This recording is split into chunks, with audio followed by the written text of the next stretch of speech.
ভেনেজুয়েলার বৈধ president Nicolas মাদুরোর ক্ষমতা শক্তিধর যুক্তরাষ্ট্র যেভাবে কেড়ে নিল, সেখানে মার্কিন পক্ষের কোনো লুকোচুরি নেই।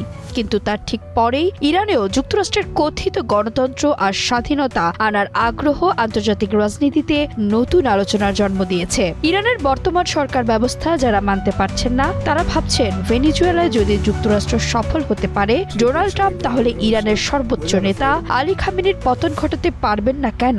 বিপদটা কোথায়?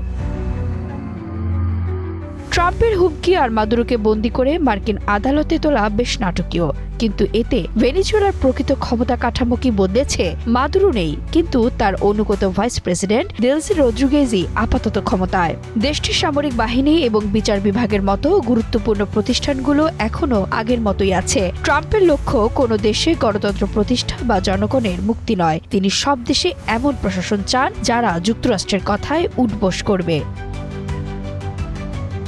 ইরান কেন ভেনেজুয়েলা নয়?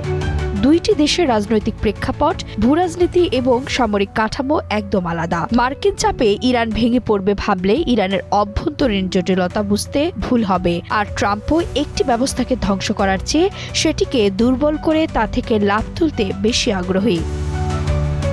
ভেনেজুয়েলা থেকে ইরান সরকারের মনে হতে পারে অভ্যন্তরীণ ঐক্য বজায় রাখা গেলে চরম আন্তর্জাতিক চাপেও টিকে থাকা সম্ভব। তখন বাইরে কিছুটা নমনীয়তা দেখিয়ে ভেতরে কঠোর দমননীতি চালানো হয়। ইরান যদি এখন যুক্তরাষ্ট্রের সঙ্গে আলোচনায় বসে আর জনগণের প্রতিবাদ ঠেকাতে আরও কঠোর হয়, তখন আন্দোলনরত ইরানিরা কি করবে?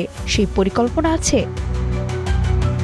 ইরানিদের একটি অংশ এখন বর্তমান শাসন ব্যবস্থার আমূল পরিবর্তন চায়। তেমনটি সম্ভব হলে তারপর নতুন ব্যবস্থা কেমন হবে তা নিয়ে কোনো পরিকল্পনা এখনো জানা যাচ্ছে না। কোনো শক্তিশালী রাজনৈতিক বিকল্প না থাকলে চলমান আন্দোলন সহজেই বিদেশি শক্তি বা দেশের ভেতরের অশুভ শক্তির হাতে চলে যেতে পারে।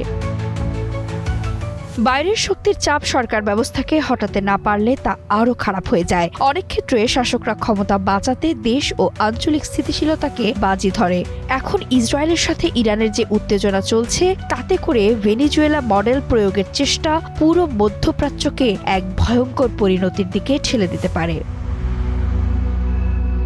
স্পষ্ট রাজনৈতিক পরিকল্পনা ছাড়া যুক্তরাষ্ট্রের মতো দেশের উপর ভরসা করে কোনো দেশে প্রকৃত স্বাধীনতা আসবে কি? পশ্চিমা বিশ্বের চাপ প্রয়োগ মানেই সরকার পরিবর্তন নাও হতে পারে। হয়তো ট্রাম্পের লক্ষ্য ইরানকে ক্ষতিগ্রস্ত করা, কিন্তু শেষ পর্যন্ত টিকিয়ে রাখা।